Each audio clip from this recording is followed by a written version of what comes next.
വയനാടിന്റെ അതിജീവനത്തിനായി പണം സ്വരൂപിക്കുന്നതിന്റെ ഭാഗമായി ജിലേബി ഉണ്ടാക്കി വിൽക്കുകയാണ് ഫറൂഖിലെ ഡിവൈഎഫ്ഐ പ്രവർത്തകർ.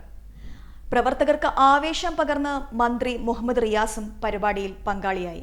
വയനാടിനായി കൈകോർക്കാമെന്ന മുദ്രാവാക്യം ഉയർത്തിയാണ് ഡിവൈഎഫ്ഐ ഫറോക്ക് മേഖലാ കമ്മിറ്റിയുടെ നേതൃത്വത്തിൽ മധുര പലഹാരങ്ങൾ നിർമ്മിച്ചു വിൽക്കുന്ന കട തുടങ്ങിയത്.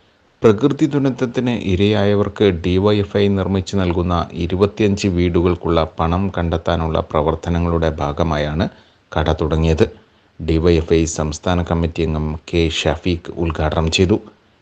വയനാട് പ്രകൃതി ദുരന്തം എന്ന് പറഞ്ഞാൽ നമ്മുടെ കേരളം കണ്ടതിൽ വെച്ച് ഏറ്റവും വലിയ പ്രകൃതി ദുരന്തമായിട്ടാണ് നമ്മളെല്ലാവരും കാണുന്നത്.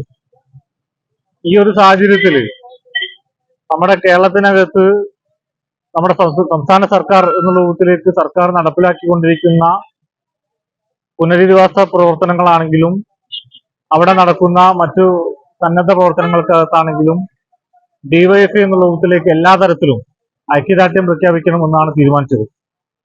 അതിന്റെ ഒരു തുടക്കം എന്നുള്ള രൂപത്തിലാണ് ഈ പറഞ്ഞ പ്രകൃതി ദുരന്തം ഉണ്ടായ അടുത്ത ദിവസം തന്നെ ഡിവൈഎഫ്ഐയുടെ നേതൃത്വത്തിൽ സംസ്ഥാനത്താകെ അത്യാവശ്യം വേണ്ട ഭക്ഷണ സാധനങ്ങളും അതുപോലെ തന്നെ വസ്ത്രങ്ങളുമെല്ലാം ശേഖരിച്ചുകൊണ്ട് നമ്മൾ അവിടേക്ക് എത്തിക്കുന്ന ഒരു സാഹചര്യം ഉണ്ടായി.